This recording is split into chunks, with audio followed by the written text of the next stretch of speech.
¿Qué onda, amigos? Nosotros somos la SCJ y hoy venimos a hablarles un poquito sobre ciencia y otras barbaridades. En nuestro podcast Ciencia de Agrapa. Ciencia de Grapa, no lo olviden. Vamos a empezar con algo de energías renovables. Para nuestra primera entrega tenemos aquí a un recién experto de ayer para hoy en el tema. A ver qué sale de bello de esta buena charla. Recuerden que pueden dejarnos todas las dudas que les vayan surgiendo ahí en los comentarios. Esto se vaya haciendo pues un poquito Más interactivo. una discusión. Sí. Entonces hoy, como mi compañero dijo, vamos a discutir varios temas, incluyendo qué son las energías renovables, cosa que probablemente todos ya sabemos, ¿no? Ya no lo han repetido hasta el hartazgo, pero hay algunas cosas que no se cuentan siempre. Por ejemplo, ¿la energía nuclear es energía renovable? No sé, hemos escuchado muchas cosas de la energía nuclear, pero ¿será que es la salvación ante el cambio climático? A ver, pausa ahí. ¿Es o no es renovable? Sí, es renovable. Debatan y ahora sí, continuamos. Es renovable, chicos, súper renovable. Sí. Demasiado. ¿Pero por qué? Eso es lo interesante. Lo interesante no es nada más el dato, queremos saber por qué. Es una de las cosas de las que vamos a estar hablando hoy. También siempre se habla de las bondades de la energía renovable, pero ¿tienen problemas? ¿Hay alguna cosa que tengan en contra las energías renovables? Y si son tan geniales, ¿por qué no hay energías renovables en todos lados? O quienes sí ya las están implementando, ¿no? A lo mejor aquí no estamos muy conscientes, pero habrá sitios donde ya es bien cotidiano, donde haya muchas plantas nucleares, además de energía solar. Un poco de eso es lo que vamos a explorar hoy, chicos. Muy bien. Entonces quédense engrapados. Mi nombre es Daniel. Yo soy Yarid, chicos. Y pues comenzamos. ¿Cómo la ves? ¿Con cuál quieres empezar? Yo creo que de la que más siempre nos hablan y ya es como así otra vez, es la energía eólica, ¿no? Bueno, antes de empezar con las renovables hay que hablar de la energía tradicional, ¿no? Lo que ya se usa ahorita. La energía que todos tenemos, con la que puedes prender el foco, la que usas para la tostadora, esa viene de plantas de energía. Sí, pues incluso una planta nuclear podría alimentar toda la energía de una pequeña ciudad, energía eléctrica, pero bueno, aquí no es el caso. Entonces, justamente algunas de estas energías renovables nos sirven para distribuir a las casas, algunas no son nada renovables y justamente ese es el tema de discusión, qué tanto daño nos están haciendo. Pero las que ahorita ya tenemos son de energías no renovables en su mayoría, en general, y esas funcionan quemando combustibles fósiles.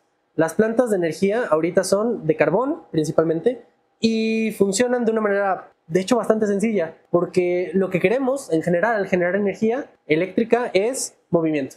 Para generar energía lo que se hace es que tenemos una turbina, y lo que necesitamos es hacer que esa turbina gire.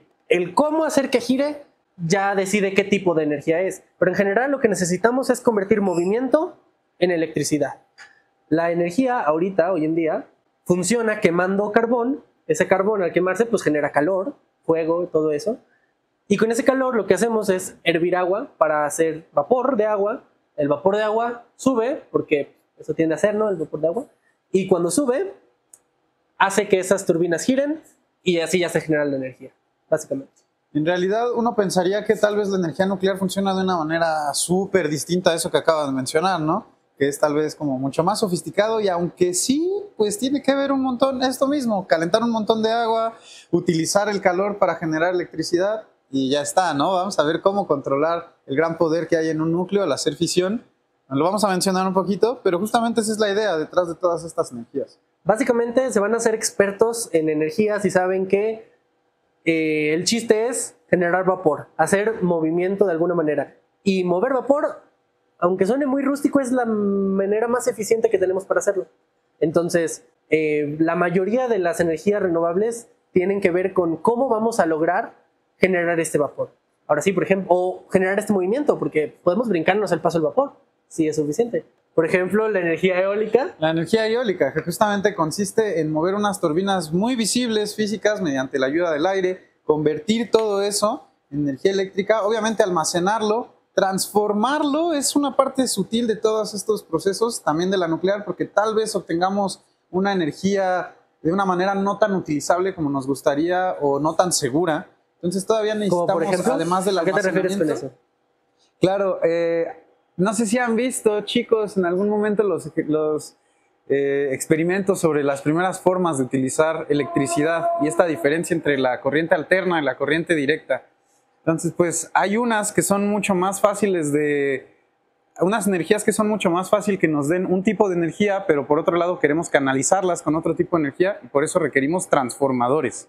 Ok, esa es una muy buena observación porque tienes razón, hay dos tipos de electricidad, los dos son electricidad, pero hay dos tipos diferentes que son corriente alterna y corriente directa. La diferencia entre esas dos es cómo fluye, ¿ok? La energía o la corriente directa, como bien dice, es como un río. La energía va directa, de inicio a final en una sola dirección. ¿Dónde la vemos? Por ejemplo, en baterías, ¿no? Las baterías son un ejemplo bien clásico de una corriente directa. Y en general las usamos a baja tensión. ¿Qué es a baja tensión? A bajos voltajes. Pero hay un problema con esa corriente directa y es que es difícil de transportar. A largas distancias todavía más. Porque cuando quieres transportar corriente directa a largas distancias, se te pierde un montón. Tienes un montón de pérdida. Entonces, si tú tienes una planta a 200 kilómetros de aquí y la quieres transportar con corriente directa, a la mitad del camino ya no tienes nada. Perdiste toda tu energía. Entonces aquí ya no llegó. Tendrías que tener plantas a cada poquita distancia para poder aprovecharla así.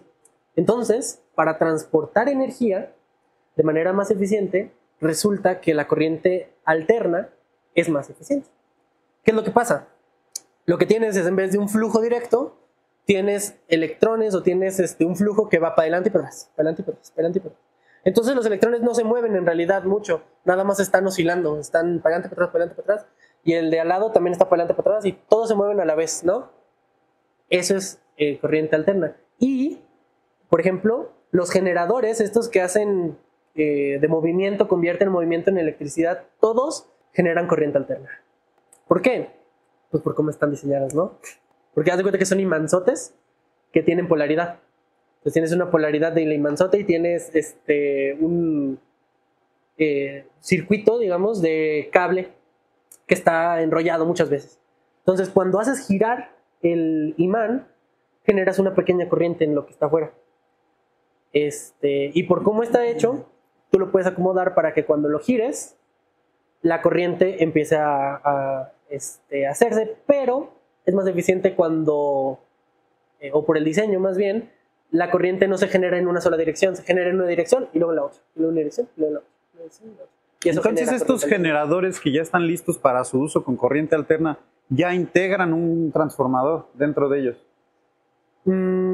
Es que un transformador es otra cosa. ¿O cómo podríamos obtener de una forma no mecánica, supongo, energía de corriente alterna directamente? De forma no mecánica, no sé. Pero sí podemos conseguir, por ejemplo, corriente directa de forma no mecánica. Por ejemplo, las baterías es una forma no mecánica de conseguir energía. ¿Qué estás aprovechando? En vez de energía mecánica, es energía química. Tú tienes una diferencia de potencial. Tienes electrones aquí que quieren salirse y tienes y otro elemento acá que quiere jalar esos electrones. Entonces, cuando los pones juntitos, hay un flujo de electrones. Tú pones en medio un circuito y ahí ya tienes una batería, y ahí ya tienes una corriente, ¿no? Aquí quisiera destacar, chicos, que en esta clase de estudio pues salen a relucir un montón de temas más. Uno quiere a lo mejor solo comprender la energía solar, la energía eólica, y te acabas metiendo con conductividad de los materiales, con justamente la ciencia de los materiales es muy extensa, ¿no? Todas las propiedades que pueden tener para que sean más eficientes a la hora de transportar energía a través de ellos. Como dicen aquí, pues para minimizar las cargas, ¿no? Para minimizar las pérdidas. Entonces, todo eso tal vez sea un esquema tangente a lo que estamos hablando, pero aquí como científicos aficionados que somos, les vamos a estar pues mencionando todas estas cosas, tratando de despertar su interés, que realmente lo que hablemos de cualquier tema va a ser apenas una embarradilla y sobre todo se puede ahondar un montón. Aquí estamos en este momento en la Facultad de Ciencias, tenemos vecinos a los de Ciencias de Materiales. Entonces, justamente, si jamás se habían preguntado qué clase de cosas pueden estar haciendo ahí, aquí hay un pequeño primer acercamiento, ¿no? Cómo mejorar, eficientar materiales para el transporte de energía, tal vez sus elasticidades, si estos cables van a ir debajo del agua, qué propiedades deberían o no deberían de tener. Por ejemplo, ¿nunca has estado en una torre de esas que están bien grandotas de electricidad y escuchas un zumbido? Claro, característico. Eso, los ingenieros electricistas y todos ustedes van a saber que todo eso se debe a que hay chispitas, ¿no? Haz de cuenta que hay tanto voltaje en esos cables que la electricidad quiere irse a otro lado. Y lo que intenta hacer es romper el aire, ¿no? Y lo que hace es que lo ioniza. Y así se pierde tantita energía. Y lo que tú escuchas es aire que se está ionizando. Si fuera de noche y lo ves con suficiente claridad, tal vez podrías alcanzar a ver chispitas que salen como látigos, como algo así. Incluso esto es lo responsable de cuando tenemos ya un equipo sin mucho mantenimiento, de que veamos, ¿no? Esa clase de fugas que parecieran ser de electricidad tangible, que de repente dan estos destellos porque el aislante no está bien colocado. Ajá. Es justamente una ionización extrema del aire. Ajá. ¿Qué es la ionización?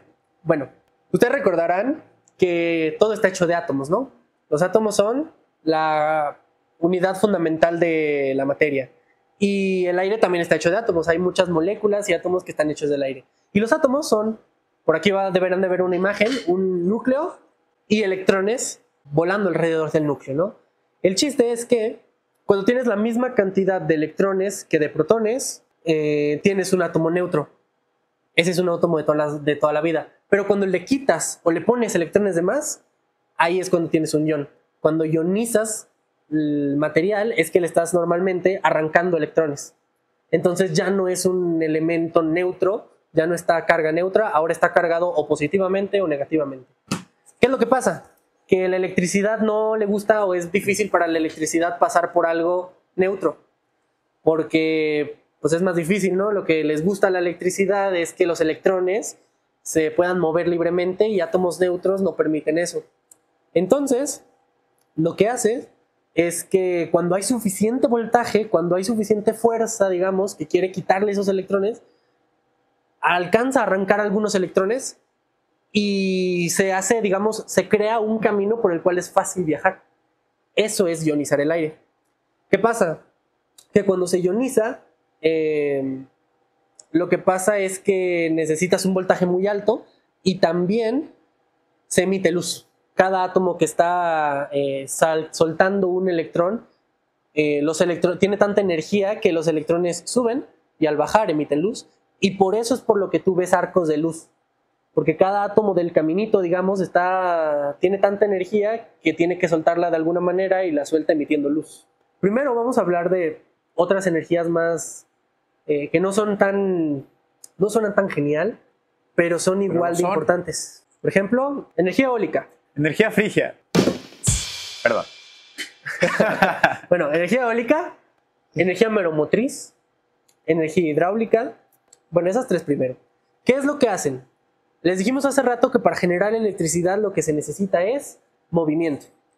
Y estas tres lo que hacen es generar movimiento de tres maneras diferentes. En vez de quemando combustibles fósiles, lo que vas a hacer con la eólica es... Vamos a mover unas aspas gigantescas. Con viento. Todos hemos visto esos juguetitos que son como... Hay unas versiones chiquitas que son de papel, ¿no? ¿Cómo se llaman estas cosas que tienes de papel y que son de colores y le soplas y da vueltas? No sé cómo se llaman. Nos fueron los nombres, pero claro, un juguetito tradicional. Por aquí les deberemos de poner una imagen. El chiste es que de esas cosas es lo mismo, es el mismo principio. Cuando le soplas, esas cosas giran y adentro tienen un generador que cuando gira hace electricidad. Entonces tú básicamente ahí le enchufas dos cables, sale el generador y ya tienes tu electricidad, ¿no? Como decía Daniel, casi todo queremos hacer girar una turbina, transformar esa electricidad, ¿no? Exacto. De hecho, yo creo que tal vez lo más interesante es cómo la transformamos, cómo la distribuimos, pero si estamos empezando con la eólica es porque es simplemente el momento Quijote, hacer girar una aspa, convertir esa energía mecánica en electricidad y listo. Las demás son una versión sofisticada de esto. Exactamente. Mareomotriz, lo mismo, en vez de viento estamos usando olas. Hidráulica es lo mismo, nada más que en vez de usar las olas del mar estamos usando ponemos una presa, le abrimos un agujerito, por ese agujerito pasa agua y pues ese mueve las turbinas, ¿no? Básicamente todas estas son las formas de crear movimiento brincándote el vapor, ¿no? Pero hay otras en las que simplemente estás buscando otra manera de generar el vapor. por ejemplo, la energía geotermal. Tal vez no hayan escuchado de esa, no se habla mucho, pero básicamente lo que haces es que si tú te pones a cavar y empiezas a cavar, lo que te vas a notar es que a los 3 metros está bien fresquito, ¿no? Los perros por eso hacen hoyitos, porque no cambia mucho la temperatura luego muy cerquita de la superficie. Los perros saben más física de lo que creemos. Pero si sigues cavando y le das 1 kilómetro, vas a empezar a notar que la temperatura empieza a subir. Y sube, y sube, y sube, y sube. Porque obviamente el centro de la Tierra pues está a miles de grados, es metal, algo caliente. Metal fundido, ¿no? El núcleo. Entonces, el chiste es que conforme vas bajando, la temperatura va subiendo. ¿Qué es lo que se hace? Lo que haces es que haces un hoyo de tan profundo como puedes, metes una tubería y le bombeas agua. Tú metes agua a temperatura ambiente aquí, baja, y para cuando sale por el otro lado de la tubería, ya está hirviendo. O al menos está muy caliente. Y ese calor, ese vapor que sale de la tubería por el otro lado, lo utilizas para girar turbinas y así generar energía. Algo que tal vez no venía muy contemplado en el viaje al centro de la Tierra, ¿verdad? De hecho, razones por las cuales, muy buena película, pero no es cierto, es porque en el centro de la Tierra te achicharra, ¿no? Te conviertes en carbón. Muy bien. Ahora sí. Energía nuclear. Pasamos a energía nuclear. ¿No quieres saber primero energía solar? ¿Qué tal si las combinamos? Porque hay muchos eventos nucleares allá en el Sol. ¿Qué te parece si las conducimos a ver. Me estás confundiendo otra vez cosas, amigo. No, güey, es que más bien, no te lo tomes tan literal, pero podemos guiarlos. Y vamos a hablar de la energía solar y luego pasar con la que nos está dando esa energía para hablar del fenómeno cuántico. Bueno, si quieres vamos a hablar de energía... Solar y lo conducimos. Va. Muy bien. Todos hemos escuchado hablar de la energía solar. Es, yo creo, la más famosa de las energías renovables, ¿verdad? Ahí se dan un tiro, ¿no? Esa y la eólica. Bueno, sí, esa y la eólica se dan un tiro. Pero lo interesante es que esa sí funciona de manera diferente. Esa, les había dicho que todo es hacer girar una turbina. Esta no. Esta sí se sale del molde. Esta es otra diferente. Bendita energía solar. Y es una manera más directa incluso de conseguir energía. Por ejemplo, a ti, ¿cómo te suena o cómo crees que funcione la energía solar? Pues hay que recordar que hay varios medios en los que pueden viajar las cosas para transmitir energía. Podemos pensar para esta pregunta, ¿qué medio hay entre el Sol y nosotros? Pues la atmósfera, ¿no? Otro medio, tal vez, el vacío, ¿podría considerarse un medio? Muy interesante pregunta, ¿no? No. Viaja por el campo electromagnético. Ese es tu medio. Pero no es un medio como tal, es más bien algo que está en todos lados. Esa es una discusión un poquito más de... Es una cuestión bien filosófica, porque justo uno podría pensar que el vacío no es el medio, sino que está permeado de esta cosa. Ajá. Pero por esa propiedad podrías pensar que ese es el medio. Es que de hecho esto es una cosa muy interesante, que de hecho fue una discusión genuina en la física durante muchos años. Durante muchos años se pensaba que había un medio por el cual la luz viajaba y le llamaron éter. De hecho, hay un video de Quantum Fracture que es muy interesante, que habla sobre eso. Vayan y chéquenlo. No nos vamos a meter en ello. Pero el chiste es que el éter no existe. No hay un medio por el cual viaje la luz. No es una sustancia. No es eso, porque antes se pensaba que era una sustancia, pero se demostró que no puede existir en ese sentido una sustancia. El chiste es que por el espacio viaja luz. ¿Qué es la luz? La luz, ahorita vamos a pensarla como fotones. ¿Qué son los fotones? Piénsenlo así. Hay varias maneras de verlo, y para no ponerme muy específico, no son pelotitas, piénsenlo como paquetitos de onda, ¿ok? No puedes agarrar una onda grande, no puedes agarrar una onda y dividirla en pedazos infinitesimales, no puedes hacerlo tan chiquitito como tú quieras. Más bien hay un punto en el que tienes un pedacito mínimo de onda, y eso es un fotón, es la unidad mínima de luz, ¿ok? Entonces los fotones van viajando por el espacio y luego llegan a la atmósfera, entran, viajan, y nosotros queremos aprovechar esa energía, ¿no?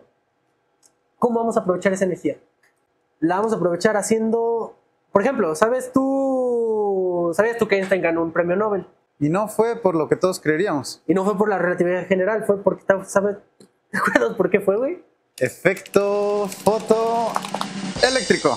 Y por el efecto fotoeléctrico es como funcionan los paneles solares. Pasa y resulta que el efecto fotoeléctrico, razón por la cual Einstein ganó su premio Nobel, explica que cuando tú a un metal le incides luz, resulta que ese metal, si lo conectas con un cablecito por el otro lado y haces un circuito, te va a generar una corriente.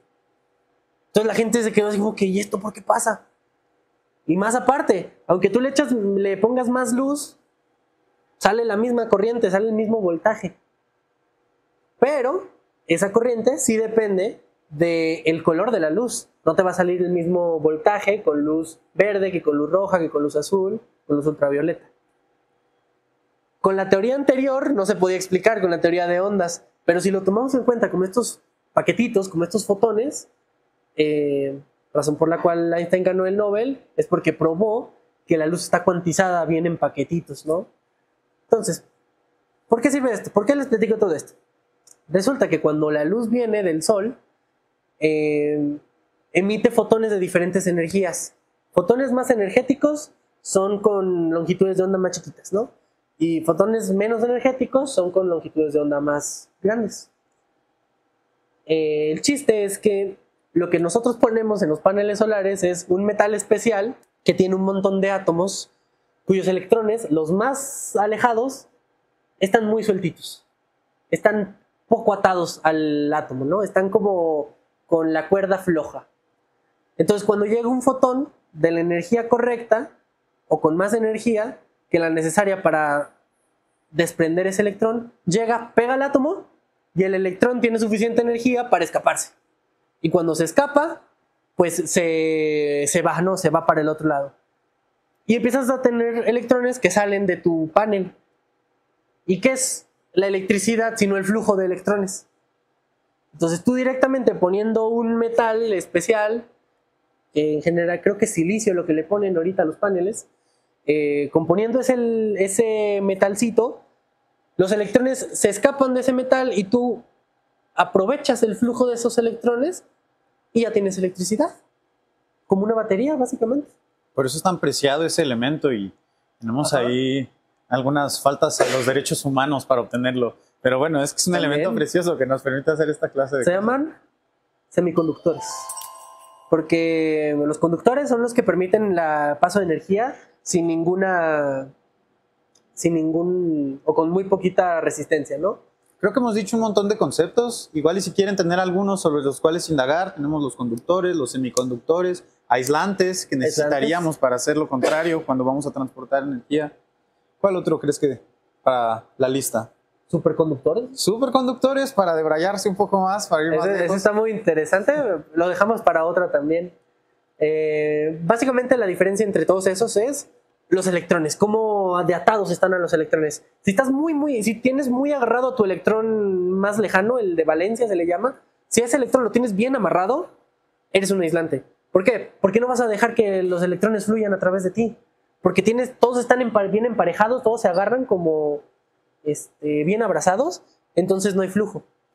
Cuando estás más o menos abrazado, no sueltas tu electrón fácilmente, pero si te dan la energía suficiente, lo sueltas. Ese es un semiconductor.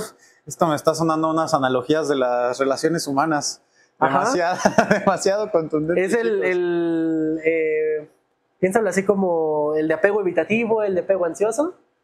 En la anterior es un enculamiento indescriptible. Pero aquí ya empezamos a hablar de las libertades personales. Un apego ansioso. Un apego seguro sería el semiconductor, ¿no? De que si necesitas tu espacio te lo voy a dar, pero aquí estoy para ti. Pero en el momento que le den suficiente energía, tal vez ese espacio ya se convirtió en otra cosa. Y ya vete, ¿no? Ya te pasaste. Y por último tenemos los conductores, que esos son los del apego evitativo.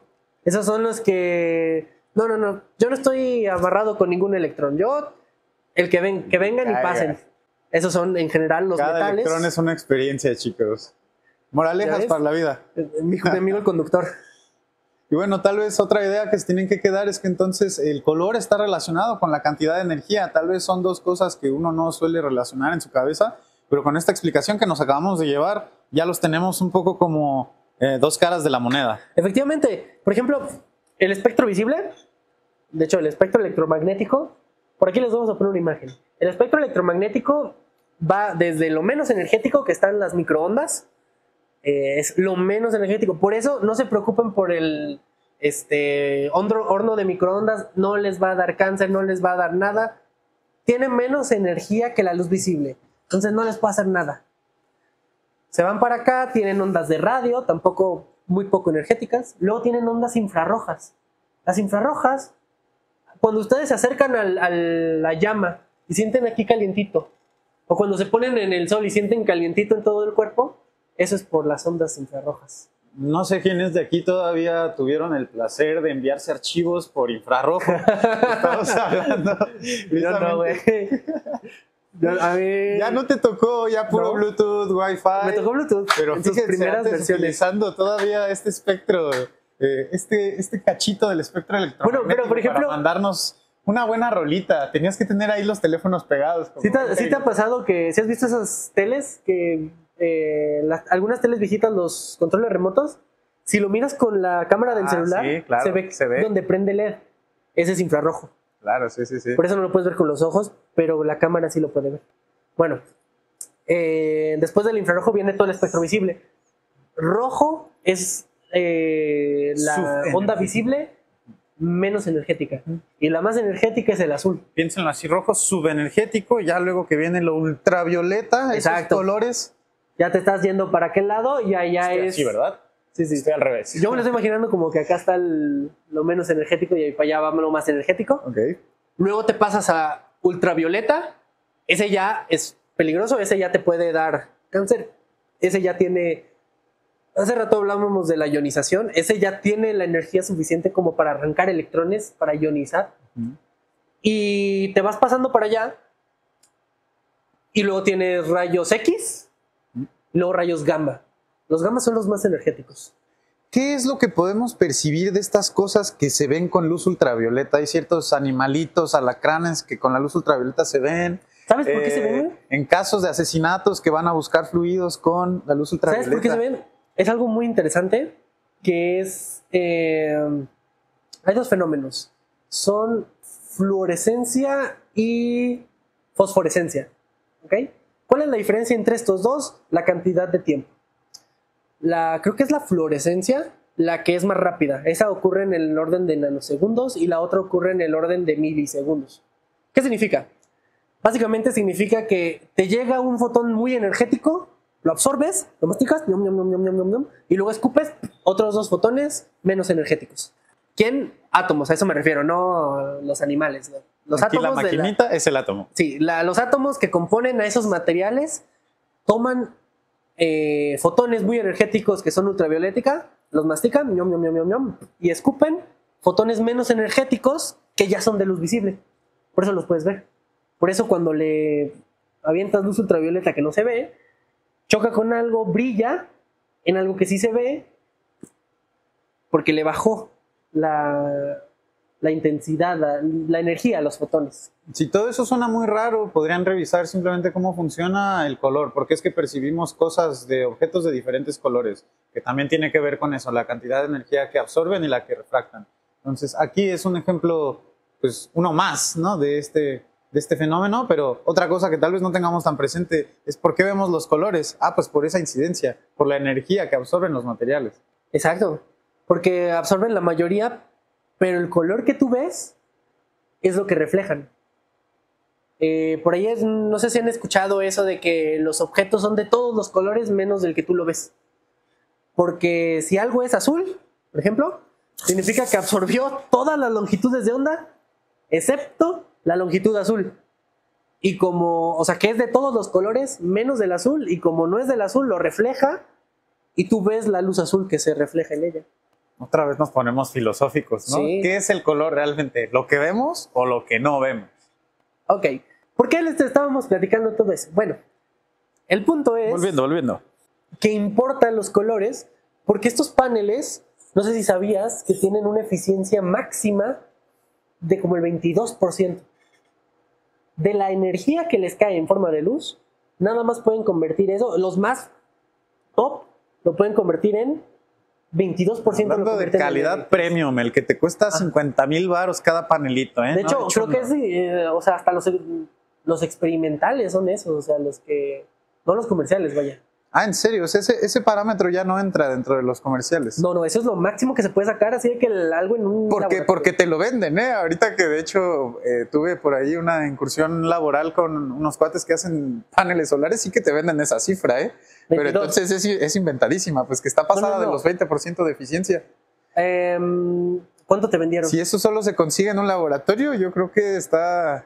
¿Cuánto te vendieron? No, más bien, eso es como lo que decían. se vende, ¿no? El eslogan. Sí, eficiencia del 20, 21, 22. No, Ándale. encima del 20. Ajá, Entonces, o sea, ¿qué tan cierto? a lo ¿Qué que me tanto de refiero- verdad hay en esto, tú crees? A lo que me refiero es que las eficiencias más grandes están por ahí del 22%.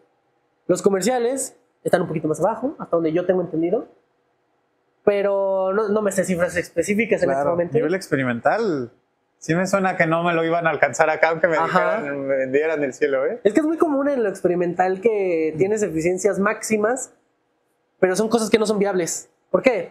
Pues que puede que lo conseguiste con un panel de un material bien caro. Vamos a buscar la marca que... No, no es cierto, no vamos a quemar a nadie. Vamos a buscar la eficiencia de un panel Ándale. comercial.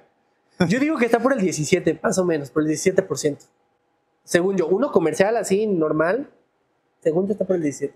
Entre el 15 y el 20% ya ves, como un te dije, máximo. güey, te dije. Ajá, dice, modelos de muy alta eficiencia ya te pueden llegar al 21%. Ya ves, ¿qué te dije? 22, 23, pero entonces... Pero muchas veces son... Bueno, el punto es este. No pueden pasar de ahí. 20%. O sea, imagínate que yo te digo que me des tu dinero. Dame 100 pesos y te regreso el 20%. Pues obviamente me mandas por un tubo, ¿no? Porque Y es la que le aplicamos al sol. Exacto. Es la más vendida y es la que menos... Es la que... Bueno, no la que menos, pero es poco eficiente. ¿Por qué es tan poquito eficiente? Bueno, eso tiene que ver con el espectro de energía que emite el sol. ¿A qué me refiero con esto? Les dije que emite fotones de diferentes intensidades, ¿no? Pero no emite la misma cantidad de fotones de super alta energía que de baja energía. La mayoría del pico está a medianas energías, en los verdes. El chiste es que los paneles solares no son igual de eficientes convirtiendo todos los fotones en electrones. Se llaman fotoelectrones, esos ya que se libraron por la acción. Los que están más abajo de la energía necesaria, esos, ni modo, esos ya no te generaron ionización, esos ya no liberaron algún electrón. Esos así se quedaron. Esos se pierden, toda esa energía la perdiste. Y luego de los que sí tienen la energía suficiente, dependiendo del material, puede que no todos logren hacer que un electrón se escape. Por eso es por lo que no tienes tanta eficiencia. ¿Cómo podemos mejorar la eficiencia? Justamente hace un momento hablamos. Así como hay materiales que absorben fotones de alta energía y escupen fotones de más baja energía, lo que puedes hacer es meter la ingeniería ahí de materiales para agarrar fotones que no sean muy eficientes, los agarra, los come y escupe fotones que son más eficientes para convertirlos en fotoelectrones, ¿no? Sí, realmente necesitaríamos un generador por capas, un generador solar que consistiera de muchos elementos para poder aprovechar todos los tipos de fotoelectrones que recibimos del sol. Hay un video muy interesante al respecto en Quantum Fracture, vayan a checarlo. Se van a dar cuenta de que Aquí fanáticos, Sí, fanáticos yo soy de los- fanático, chicos. Respeto a quien se lo merece. Sí, ¿no? respeto. Don señor Crespo se lo merece. Bueno, Hablando del sol, hablando del bonito sol. Ya, Uy, yo sí, llevo cierto, aquí hablando como del sol. ansias, pero en el sol ocurren fenómenos de lo más curioso, ¿no te parece? Uno los ve, uno lo ve Suéltalo, muy suéltalo, grandote, amigo. pero pues hay fenómenos microscópicos que dan lugar a lo que podemos ver macroscópicamente del sol, ¿no? Uno lo ve como la bolota de fuego y qué bueno que nos da calorcito en los veranos y al amanecer, ¿no? Pero realmente lo que lo mantiene ahí, pues, es lo que no vemos, ¿no? Procesos más allá de lo Procesos- microscópico. procesos Cuánticos. cuánticos. Procesos, de hecho, nucleares. Y ahora sí, ya vamos a darles lo que se merecen, ¿no? Vamos a hablar ahora sí, de lo que vinieron a escuchar. Vamos a hablar de energía nuclear. Pues se los debemos porque vamos a un corte comercial y para el episodio 2, ¿qué va? Vamos allá. Muy bien. Aquí atrás de cabina se nos quedaron viendo feo. 10 minutos, 15 minutos. Vámonos, vámonos. Con 15 minutos tenemos. Vamos a darle. Energía nuclear.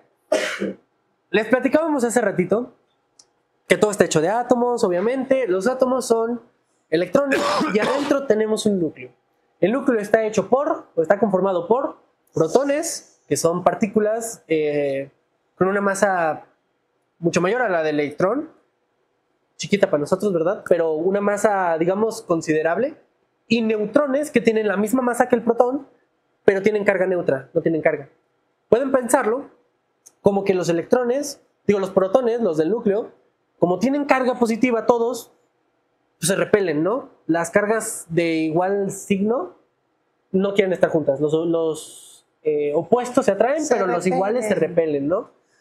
Los neutrones actúan como el pegamento que mantiene unidos a los protones. Si no, no querrían estar pegaditos.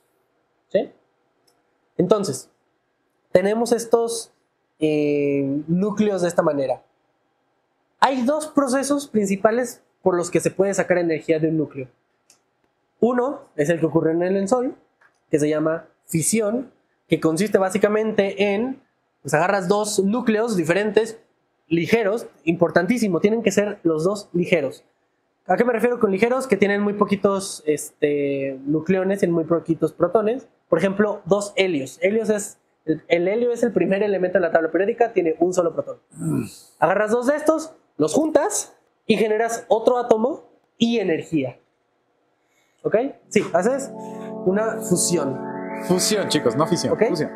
Y el otro es justamente... Fisión, es el que sí tenemos aquí en la Tierra. Sí, tenemos fisión. ¿En qué consiste? Pues en lo opuesto, ¿no? Tú tienes un átomo, en vez de ligero, muy pesado, que tiene muchos protones. ¿Qué tantos? Del orden de 200. Lo partes como si fuera una sandía. Sí. Y lo que haces es partirlo, y cuando lo partes, generas energía. Generas dos cosas, ¿no? Porque tienes uno grandote, generas dos chiquitos, dos átomos más ligeros, y energía. Nosotros, la que podemos hacer y de la que se puede sacar energía de manera relativamente fácil es la fisión, en la que rompemos átomos. Pero no podemos agarrar cualquier átomo. ¿Ok? Necesitamos agarrar elementos especiales. Y esos elementos son elementos que se llaman radioactivos. ¿Por qué se llaman radioactivos? ¿Tienes alguna idea de por qué se llaman radioactivos? Que liberan radiación, chicos. Exacto. Fácil. ¿Por qué liberan radiación? ¿Y por qué liberan radiación? Ahí ya se pone dura la pregunta, ¿verdad, banda? Allá no salió tan directo, ¿verdad? Pregunta de examen. ¿Por qué liberan radiación? Porque son inestables. Porque tú tienes... Como tú que estás viendo este video y tal vez más. Ok, el chiste es que si tú tienes... Imagínate que tú tienes un átomo de estos inestables. A lo que me refiero con inestables es que en cualquier momento van a soltar algo, van a aventar un pedacito. Por ejemplo, hay varios tipos de radiación que pueden emitir. Hay radiación gamma, que es emitir un fotón.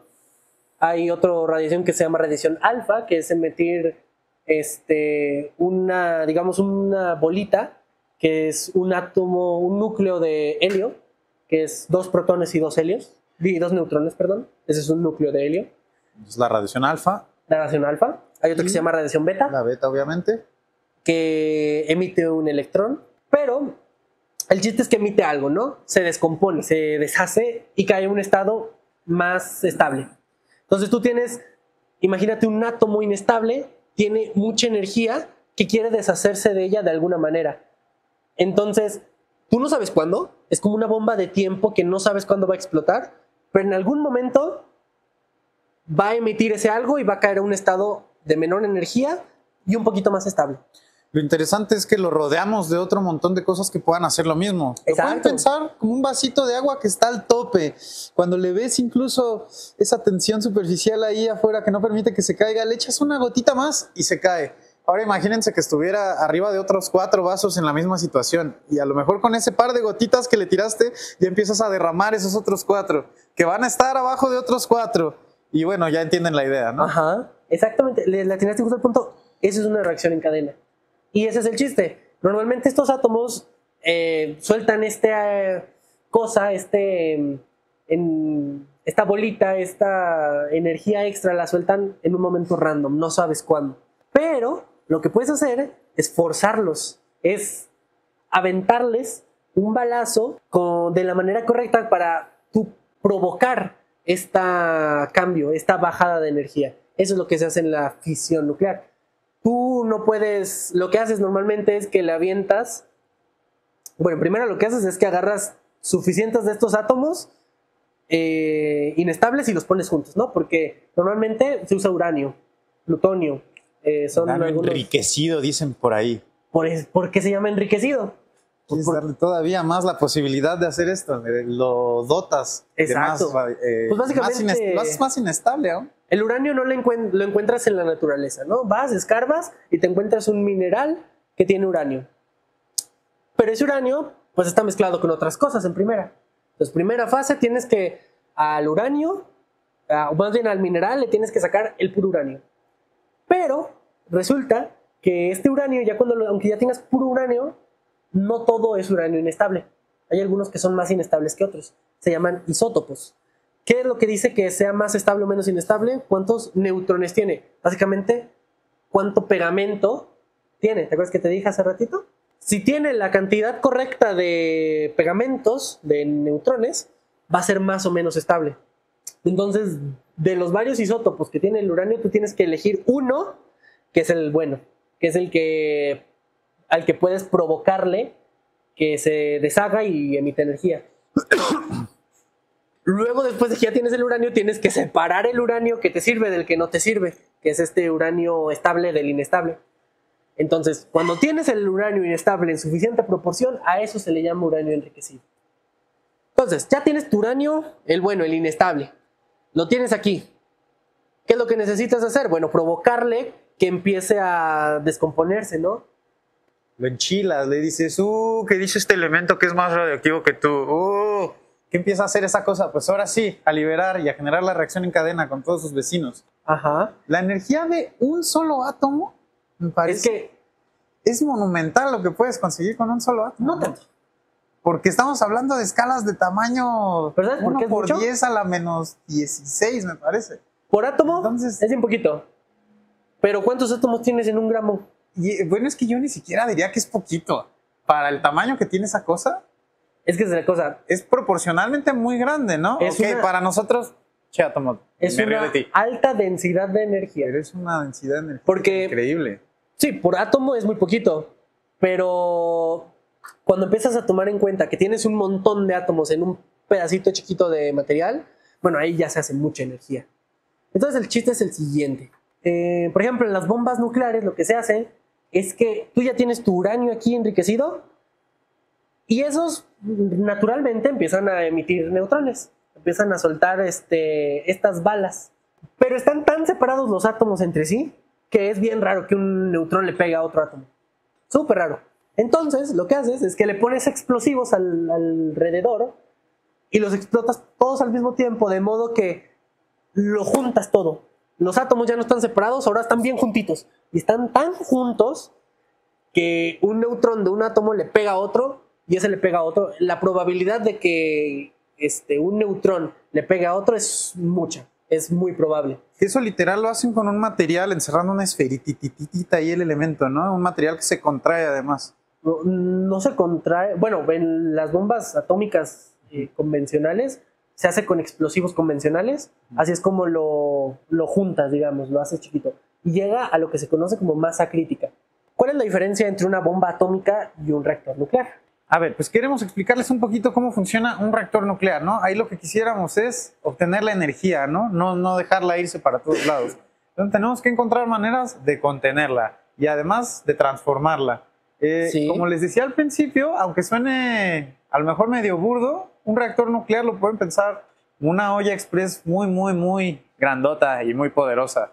Porque entre otras cosas, lo que queremos hacer es utilizar un montón de vapor a presión para girar un montón de turbinas grandes y convertirlas en energía eléctrica. ¿De dónde vamos a sacar ese motor? De grandes cantidades de agua que se van a calentar con pequeñísimas cantidades de ciertos elementos radiactivos que podemos hacer que generen mucha energía. Aquí, como Daniel nos acaba de explicar por diferentes métodos, lo que tenemos ahorita en la Tierra es la fisión, poder separar el átomo, ver cómo hacer que interactúe con otros y generar la reacción en cadena que decíamos. En lo que se está trabajando y que pues esperamos. Hay por ahí un chiste de que siempre faltan 20 años o 30 años para que años, llegue la energía nuclear ya realmente utilizable. Llevamos como 50 años diciendo que la energía nuclear está a 50 años de distancia. Pues esa es la fusión, es la que todavía no logramos y es la que ocurre todo el tiempo en el Sol. Ya creo que con eso se sobreexplica que es súper poderosa, pero todavía no la conseguimos controlar. ¿Saben a qué me suena mucho siempre que mencionamos estos temas? ¿Vieron Spider-Man 2? Que estaba Doctor Octopus ahí. La energía del sol en la palma de mi mano. En la palma de tu mano. Estaba queriendo hacer fusión. Exacto. Y nosotros a lo mejor éramos muy jóvenes. De hecho, sí. Ya se ha hecho. Se puede hacer.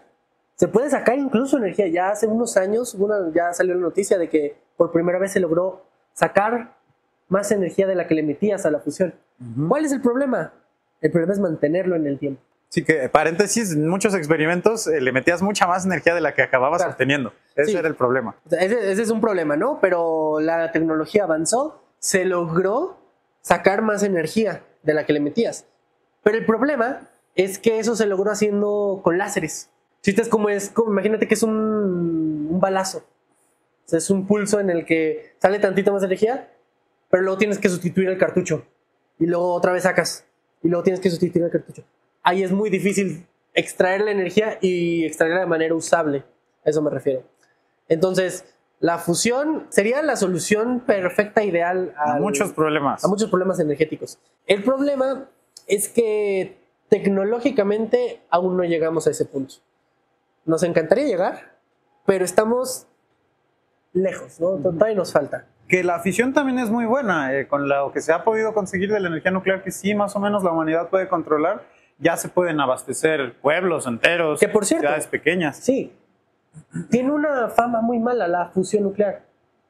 Ese es un punto que hay que tocar. Yo creo que no es merecida esa fama tan mala que tiene. Le estábamos platicando hace rato. Se relaciona fisión nuclear, esta energía nuclear, con bombas atómicas y con Hiroshima y con que te va a dar cáncer o que vas a convertirte en un mutante. Se relaciona con todo eso. Pero la realidad es que, no sé si sabías esto, pero es una de las energías más seguras que hay en todo el mundo. La fusión, la que estamos aspirando. La fusión, la fisión. La fisión también. La fisión, la de... eso no sabías claro. Que se ha muerto muchísima menos gente en plantas nucleares que en plantas del todo el resto. O sea, sí, te lo juro. Sí. Te lo juro. Incluyendo... la planta del tabaco, por ejemplo, ha matado No. En las industrias, me refiero a las de energía convencional, las de carbón y todo eso, la cantidad de muertes que han habido ahí es súper desproporcionada, aún y si comparas con los accidentes nucleares que han habido, los grandes. Pero el punto es, tomando todo lo que quieras, son bastante seguras, porque tienen que tomar en cuenta que hay montones de plantas nucleares activas en el mundo hoy en día. No es como que, incluso aquí en México hay una, se llama Laguna Verde, está en Veracruz. Chéquenlo. De hecho, por ahí les va el dato que ya en Estados Unidos tienen operantes 93 todo el tiempo. Y creo que en Francia es donde Francia tiene más. 56, no, le lleva un buen cacho a Estados Unidos, lleva 90 y tantas. ¿Japón cuántas tiene? Pero Japón estaba hasta acá abajo. Tiene 12, o sea, es el tercer lugar. O sea, que carajo, está entre las potencias nucleares del mundo, pero tiene 12. O sea, la diferencia es abismal. Ajá, muy bien. Pero también en los tamaños, ¿no? Sí, justo habría que ver un montón de cosas. La eficiencia de cada uno, cómo lo están haciendo, cuánto tiene cada planta. El tamaño de las plantas, sí, porque no es lo mismo tener muchas plantas de pocos megawatts a tener poquitas de un montón de megawatts. Ahora que mencionas rápidamente un megawatt, justamente cuando busquen la producción de cosas como esta se mide en megawatt. ¿Qué es eso? ¿Qué nos podemos imaginar como, qué puedes hacer con un megawatt? Un megawatt, primero que nada, el prefijo mega significa 1 millón. Entonces, cuando dicen kilowatt, son 1000, kilo de, como el kilogramo, el kilómetro son 1000 watts. Cuando dicen megawatts son 1.000.000 de watts. 10 a la 6. Exacto, 10 a la 6. Y ahora, ¿qué es un watt? Un watt es una unidad de energía. Y lo que te está diciendo es que, por ejemplo, tú puedes generar 1.000.000 de estas pequeñas, bueno, no son pequeñas, unidades de energía. ¿Ok? Es por segundo. Joule por segundo. Joule por segundo. Sí, es que si no, sería... Sí, un joule es una unidad de energía. Entonces, la cantidad de esta energía que puedes usar en un segundo es un watt, ¿verdad? Bueno, chiste es que el watt es la unidad de energía que se usa, ¿no? Normalmente se mide en megawatts o en incluso más, porque esas son las cantidades de energía que maneja una planta de energía, ¿no? Entonces, estábamos hablando de energía nuclear. Tiene un gran estigma, ¿no? ¿Verdad? Sí. Bueno, nada más para terminar eso, para que se imaginen algo, me parece que con 1 megawatt pueden alimentar aproximadamente 120 casas, tomando un promedio de como el consumo energético en México. Bueno, entonces estábamos hablando del estigma que se tiene. Se tiene un gran estigma y entendemos de dónde viene, obviamente. Hubieron accidentes grandes que fueron causados por la energía nuclear. Todos hemos escuchado hablar de Hiroshima, de Chernóbil, etcétera, etcétera.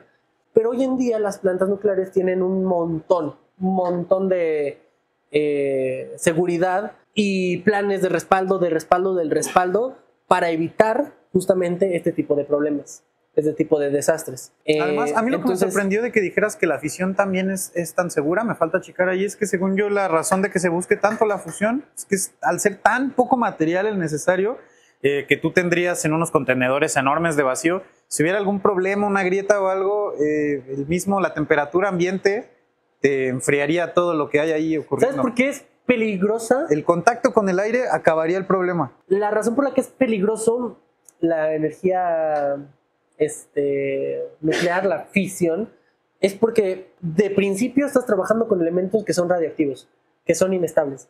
Entonces, si tú agarras uranio enriquecido y te lo untas en la piel, o sea, eso es peligroso, ¿sabes? Eso es peligroso. Si hacen eso, esta cosa ya está emitiendo un montón de radiación para todos lados. Y esta radiación sí puede ser dañina para tu cuerpo. Depende de dosis también, o sea, estamos hablando de que hay dosis que no son peligrosas recibir, pero después de un cierto punto ya es peligroso. Y obviamente estas cosas sí tienen una cantidad que puede ser peligrosa. Lo peligroso podría ser que esto lo terminas de usar, ya no le puedes sacar más energía de manera eficiente y lo tiras a la basura. Es peligroso, obviamente.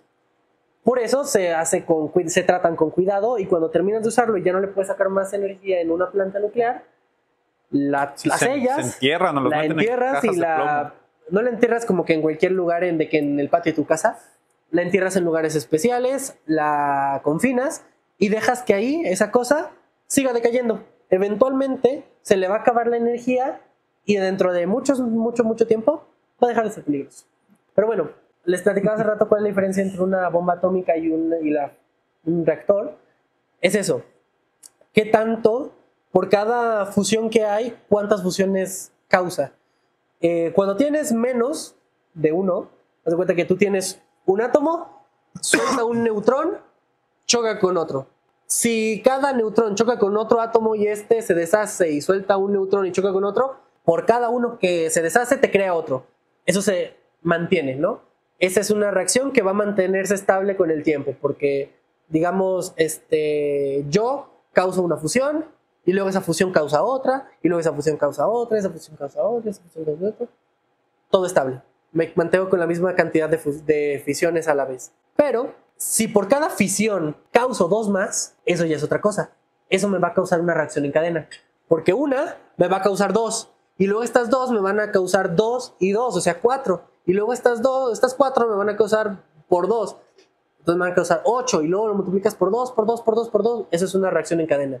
Cuando tienes un factor mayor a 1, tienes una reacción en cadena, o sea, una bomba. Cuando tienes 1 o por ahí, tienes un reactor nuclear. Cuando tienes menos, no tienes nada. Tienes una isótopo radioactivo normal. Esa es la diferencia básicamente. En resumidas cuentas, aunque les seguiremos seguramente hablando de esto, la energía nuclear es la opción, es el futuro, es muy renovable, pero todavía no está en su esplendor aquí con nosotros, ¿no? ¿Por qué? Es más que nada por el estigma social. Hay dos factores, uno político y uno social, por el cual no es muy usada. Ciertamente. El social es que la gente le tiene miedo. Es un miedo que, a pesar de que es entendible, no necesariamente es relacionado con la realidad. En realidad es bastante más segura de lo que muchos piensan. Ese es el factor social, pero el factor político tiene que ver justamente con las bombas. Ustedes sabrán que las bombas nucleares pues, son algo muy peligroso, y que hay muchos países que tienen, pues que a nadie le interesa que haya más países que pueden hacer o que haya más bombas nucleares. Entonces, llámate tú país desarrollado, país que tiene arsenal nuclear y que tiene plantas nucleares, a ti no te interesa que un país como México, como cualquier otro, sea capaz de enriquecer su propio uranio, porque es la misma tecnología que le permitiría hacer una bomba nuclear. Entonces, a ti no te interesa mucho así como que, híjoles, yo te doy el material, yo te doy no lo enriquezcas tú mismo. Esa es otra razón. Sí, justo cuando decías la palabra que esto es una situación política también, pues me vienen a la mente la cantidad enorme de tratados que tendrían que hacer los países para tener una red segura, ¿no? Y controlada dentro de lo que cabe de los países que se puedan considerar potencias nucleares. Es el futuro de la energía, es algo de lo que nos puede salvar como especie ante esta crisis energética que tenemos, pero es lamentable que sea de esa manera y tengamos que estarnos cuidando. Se presta para un montón de investigaciones más, o sea, si ustedes saben que cualquier negocio puede ser fachada para lavar dinero, una planta nuclear no podría ser fachada para cuántos experimentos de pues, situaciones bélicas, ¿no? Ese es el problema, ¿no? La poca tal vez transparencia que se podría tener con plantas nucleares a diestra y siniestra. Pero bueno, el punto es el siguiente. Es muy buena. ¿Por qué es muy buena? Hay una diferencia. Efectivamente, con la energía nuclear, básicamente lo que haces es que calientas agua. No le haces nada al agua, el agua nada más la calientas. Punto. La calientas, la conviertes en vapor y eso gira una turbina. ¿Listo? Exacto. Pero tiene una ventaja súper enorme con respecto a las otras energías. ¿Cuál crees que sea? Pues esta tan solo te produce una cantidad abismalmente superior a cualquiera de las otras que mencionamos antes. Y más o menos también. Gases de efecto invernadero. Pero hay algo más chido todavía. Y de hecho es uno de los problemas más grandes de energía renovable en general. Son un montón de cosas, porque también la accesibilidad a los materiales es bastante. Vaya otra cosa. Échala. Va. Es el control que tienes sobre la energía. ¿Por qué? Porque tú no controlas. Primera, energía solar. La mitad del día tú no tienes sol y tú necesitas energía eléctrica todo el día. Es más, incluso tal vez durante la noche más. Si te quedas con pura energía solar, estás frito en la noche en primera. Se nubla, también ya no tienes energía. Viento, lo mismo. Si no tienes viento, no tienes energía. Entonces, el problema con esas energías es que son variables y no las puedes controlar muy bien. Entonces, si tú el suministro de energía tiene que ser estable. No puedes estarle variando porque si no tendrías apagones. Si tú dices, si la gente necesita 1000 megawatts y tú produces ahorita 50 megawatts, pues mitad del pueblo se queda sin energía, va a tener un apagón. Entonces, lo que necesitas es un suministro de energía que sea estable. La ventaja del carbón es que tú lo puedes controlar, porque si necesitas más energía, lo único que haces es que avientas más carbón al horno. Pero con la solar, con la eólica, con la mareomotriz y otras más, tú no puedes controlar eso. Eso depende, pues, de la naturaleza, básicamente. Entonces, hay algunos tipos de energía renovable que tú sí puedes controlar. Por ejemplo, la nuclear. Pones más barras de uranio, calienta más, genera más energía. Necesitas menos. Sacas barras de uranio, calienta menos agua, produce menos energía. No es para decir que va a ser la única.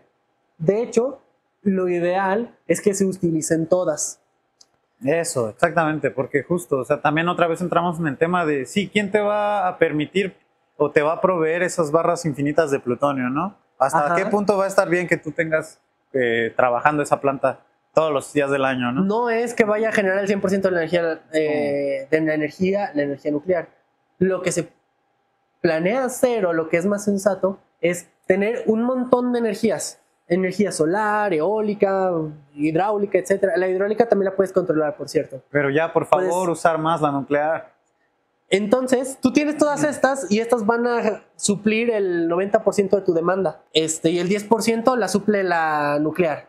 O incluso puedes apuntar a que sea el 100%. Pero la cosa es que cuando inevitablemente tengas muy poquita energía solar y tengas muy poquita energía eólica, o tengas un día en el que hay poquito sol, o etcétera, etcétera, lo tienes que compensar. Y en vez de compensarlo con carbón, lo compensas con energía nuclear.